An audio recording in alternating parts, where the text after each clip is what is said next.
Bienvenido a Ciencia, el espacio donde la ciencia se vuelve accesible y emocionante. En cada episodio utilizamos inteligencia artificial para narrar documentos científicos y tesis, permitiendo que el conocimiento llegue a todos. Hoy nos adentramos en el mundo de la ciencia de datos. Un tema apasionante. Tienes razón. Y mira, me has dado un montón de material para esta inmersión. Está lleno de información interesante. Lo que queremos hacer hoy es, primero entender los conceptos básicos. Claro. Y luego ver cómo se usan los datos, no solo para describir cosas, sino también para predecir. Ajá. Y por supuesto hablaremos de algunas de las técnicas que se usan, para que al final tengamos una buena idea de qué es la ciencia de datos y cómo podemos usarla. Me parece perfecto. Es un campo que está cambiando rápidamente cómo entendemos el mundo. Totalmente. Ah. Y lo primero que hay que entender es que la ciencia de datos no se trata solo de organizar información, No. ¿verdad? Va más allá. Se trata de usar esa información para descubrir conocimiento, cosas que no se ven a simple vista. Exacto. Y para eso se usan métodos estadísticos, reconocimiento de patrones. Imagina que estás, por ejemplo, analizando conversaciones en Twitter. Usas una herramienta como hash tracking. Puedes ver fácilmente quiénes son los usuarios con más seguidores. Claro. Pero eso no te dice necesariamente quiénes son los verdaderos influenciadores. Interesante. La influencia real muchas veces está escondida en conexiones más profundas dentro de los datos. Ya veo. Y ahí es donde entra el aprendizaje automático, Machine Learning. Nos ayuda a descubrir esas conexiones. Es como, como mirar el mapa de una ciudad, ¿no? Sí. El mapa te da una visión general, pero la verdadera exploración es cuando te metes en las calles. Exactamente. Y en la ciencia de datos usamos modelos para comprender y predecir. Para entender cómo funciona, hablemos de los modelos que usa la ciencia de datos. Se dividen en dos, descriptivos y predictivos. Descriptivos. Como historiadores, analizan datos del pasado para identificar patrones. Nos ayudan a comprender lo que ya sucedió. Exactamente. Y los predictivos adivinan el futuro. No exactamente, pero usan la información del pasado para hacer predicciones. Como un meteorólogo. Que analiza datos para pronosticar el clima. Modelos que nos ayudan a entender el pasado y el futuro. Y para aplicarlos hay diferentes tareas. ¿Qué tipo de tareas? Empecemos por las descriptivas. Una de las más comunes es la agrupación o clustering. Clustering. Imaginen una caja llena de botones de diferentes colores y tamaños. Muchos botones. El clustering los ordena en grupos según características similares. Separar botones rojos de azules, grandes de pequeños. Exacto. En datos podríamos agrupar clientes con hábitos de compra similares. O patrones de tráfico. Correcto. También podemos analizar la correlación entre dos variables. Correlación. Por ejemplo, la relación entre la edad de una persona y las horas que pasa en Internet. ¿Y cómo se mide esa relación? Con el coeficiente de correlación. ¿Qué nos dice ese coeficiente? Si la relación entre dos variables es positiva, negativa o nula. Podríamos descubrir que a mayor edad, menos tiempo en Internet. O viceversa. Sí. Y hablando de conexiones, ¿qué tal las reglas de asociación? Reglas de asociación, suena interesante. Descubren relaciones inesperadas entre elementos. Por ejemplo, Alguien que compra pañales también suele comprar cerveza. pañales y cerveza. Qué combinación tan peculiar. Analizando los datos, podríamos encontrar una conexión. Quizás los padres buscan relajarse después de cuidar al bebé. Es posible. La ciencia de datos revela conexiones ocultas. Y las dependencias funcionales son parecidas. Son un poco más complejas. ¿En qué sentido? Determinan si el valor de un atributo se puede predecir a partir de otros. Un ejemplo. En salud, si la probabilidad de una enfermedad cardíaca se determina por factores como la edad. O el historial familiar, la presión arterial, Exacto. como una fórmula. Si conoces estos valores, puedes predecir este otro. Muy útiles para la toma de decisiones. Fascinante. Hemos explorado varias tareas descriptivas. ¿Y las predictivas? Sí, pero creo que es un buen momento para una pausa. ¿De acuerdo? Volvamos en un momento para seguir explorando este mundo. Está pronto. De vuelta a la inmersión en la ciencia de datos. Mm. Nos quedamos en las tareas predictivas. ¿Listos para desvelar el futuro o intentarlo con la ayuda de los datos? Usando la información del pasado para anticipar lo que podría suceder. Exactamente. Una de las más populares es la clasificación. Clasificación. ¿Cómo funciona? Imaginen una cesta con manzanas, naranjas, plátanos. Frutas. Un sistema que, al ver una nueva fruta, dice a qué categoría pertenece. Manzana, naranja. Sí, como un juego de adivinanzas, pero con datos y algoritmos. ¿Y cómo aprende el sistema? Le mostramos ejemplos de cada fruta y aprende a identificar sus características. Color, forma, tamaño. Exacto. Y al ver una nueva fruta, usa esa información para clasificarla. Ya veo. Y no solo funciona con frutas. Podemos identificar correos spam O diagnosticar enfermedades. o reconocer rostros en imágenes. Muchas posibilidades. ¿Y si el sistema no está seguro de la categoría? Ahí entra la clasificación suave. Suave. En vez de una respuesta categórica, nos da la probabilidad de que pertenezca a cada categoría. ¿Cómo decir? 80% seguro que es manzana, pero 20% de que sea pera. Exacto. Un rango de posibilidades, no una respuesta absoluta. Interesante. ¿Y la categorización? ¿Es diferente a la clasificación? En la clasificación, un elemento va a una sola categoría. En la categorización puede pertenecer a varias. Entiendo. Una película de acción solo sería de acción al clasificarla. Correcto. Pero al categorizarla podría ser acción, comedia y romance. Exacto. Piensen en las etiquetas que organizan contenido en Internet. Un artículo puede tener varias etiquetas. Sí. ¿Y qué tal las preferencias o la priorización? ¿Cómo funcionan? Nos ayudan a ordenar elementos según ciertos criterios. Por ejemplo. Buscar un restaurante en una nueva ciudad. Ajá. Un app que usa la priorización nos muestra los más relevantes según nuestras preferencias. Comida, ubicación, precio. Exacto. Ya existen apps así, con algoritmos que dan resultados personalizados. Un asistente personal para tomar mejores decisiones. ¿Y en qué otros ámbitos se usa? En investigación médica, para identificar genes relevantes para una enfermedad. O para priorizar pacientes que necesitan atención urgente. Correcto. Impresionante. Las tareas predictivas tienen un potencial enorme. Hemos visto clasificación, clasificación suave, categorización, priorización. ¿Nos queda alguna? Sí, la regresión. Yeah. Predice un valor numérico, no una categoría. ¿Cómo predecir el precio de una casa? Exacto. O las ventas de un producto, el tráfico en una carretera, la temperatura. Una bola de cristal para el futuro. ¿Cómo funciona?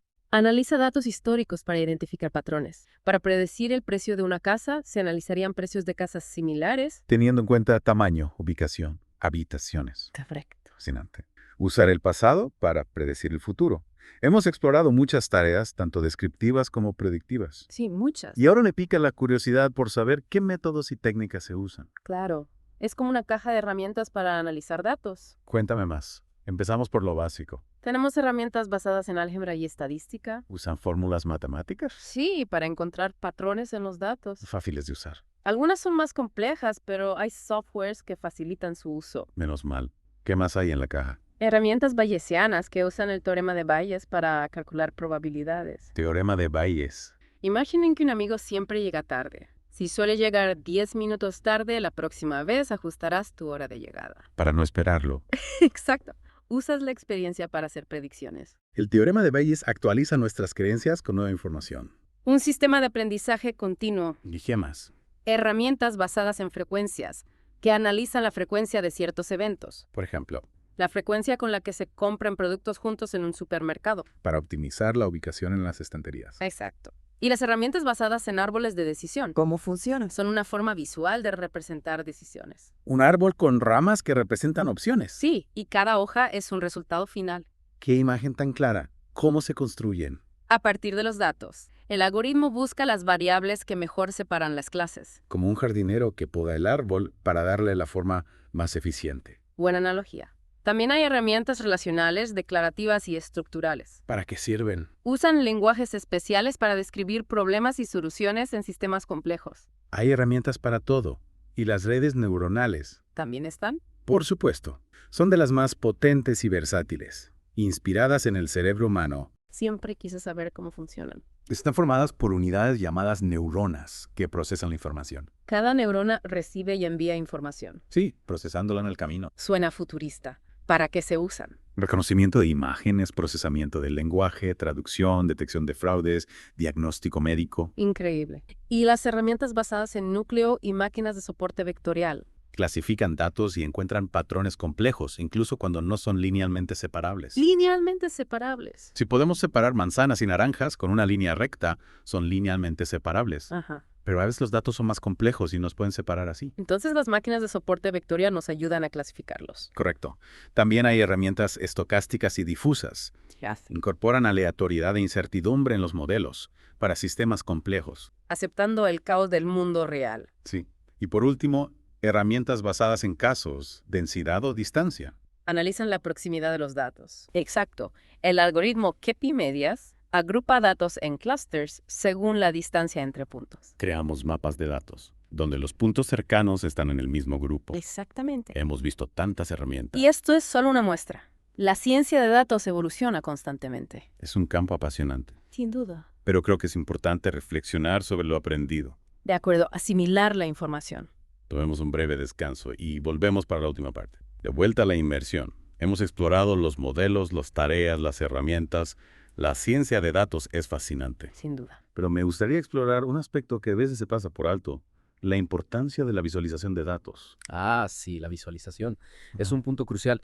No se trata solo de hacer gráficos bonitos. Claro. Se trata de convertir datos complejos en información que se pueda entender y usar. Ajá. Un buen gráfico puede revelar patrones que no se ven a simple vista. Ya. Puede facilitar la comunicación de ideas y ayudar a tomar mejores decisiones. Es como convertir una hoja de cálculo llena de números en una historia que podemos entender de un vistazo. Exactamente. Imagina que estás analizando el comportamiento de usuarios en un sitio web. Sí. Un gráfico que muestre las páginas más visitadas, las rutas de navegación, las tasas de conversión. Ajá. Puede dar información muy valiosa para mejorar la experiencia del usuario y aumentar las ventas. Ya veo. No solo se trata de analizar datos, sino también de comunicarlos a otros. Correcto. Un gráfico bien diseñado puede ser mucho más persuasivo que una tabla llena de números. Claro. Puede ayudarte a transmitir ideas complejas de forma clara y concisa, y eso facilita tomar decisiones más informadas. Creo que es importante recordar que la ciencia de datos, a pesar de su poder, no es una bola de cristal. Tienes razón. Siempre hay un margen de error en cualquier análisis o predicción. Es fundamental ser conscientes de las limitaciones de la ciencia de datos y no tomar las predicciones como verdades absolutas. Nos da herramientas para tomar decisiones informadas, pero siempre hay que tener en cuenta el contexto y usar nuestro propio juicio. Totalmente. Y hablando de contexto, creo que es importante destacar que la ciencia de datos no se desarrolla en el vacío. Las decisiones que tomamos basadas en el análisis de datos tienen un impacto real en el mundo. Absolutamente. Ahí. Es fundamental considerar las implicaciones éticas. Con gran poder viene una gran responsabilidad, ¿no? Precisamente. Hay que usar estas herramientas de forma ética y responsable. ¿A qué te refieres con ética y responsable? ¿Algún ejemplo? Imaginen un sistema que predice la probabilidad de que alguien cometa un delito. Basándose en datos. Datos históricos de crímenes, información socioeconómica, otros factores. Parece ciencia ficción. Ya se usa en algunos países. Mm. Y aquí entra la ética. ¿Es justo juzgar a alguien por su pasado o por su situación socioeconómica? Buena pregunta. Y si el sistema se equivoca, ¿quién es responsable? Son preguntas importantes. Debemos ser cuidadosos al usar la ciencia de datos para tomar decisiones que afectan a las personas. No podemos dejar que los algoritmos decidan por nosotros. Exacto. Necesitamos supervisión humana y un marco ético sólido. ¿Cómo asegurar un uso ético y responsable de la ciencia de datos? Primero, ser conscientes de los sesgos en los datos. Si los datos que usamos para entrenar un algoritmo están sesgados, El algoritmo también lo estará. y eso lleva a resultados discriminatorios. Como enseñarle a un niño a ser racista. Debemos usar datos representativos de la población, sin sesgos. ¿Algo más?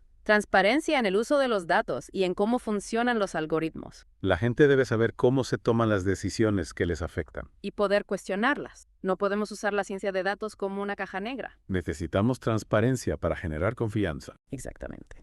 Y también responsabilidad por las consecuencias. La ciencia de datos es poderosa, pero peligrosa si se usa mal. Debemos ser conscientes de los riesgos y mitigarlos. Ha sido una inmersión fascinante. Hemos aprendido mucho. Modelos, tareas, herramientas, ética. Muchas gracias por compartir tus conocimientos. Un placer. Espero que hayamos despertado la curiosidad de la audiencia. Sin duda. Y a ustedes, queridos oyentes, les dejamos algunas preguntas. ¿Cómo creen que la ciencia de datos está cambiando el mundo? ¿Qué oportunidades y riesgos presenta? ¿Qué podemos hacer para que se use para el bien común? Los invitamos a seguir explorando este mundo. Hasta la próxima. Hasta pronto.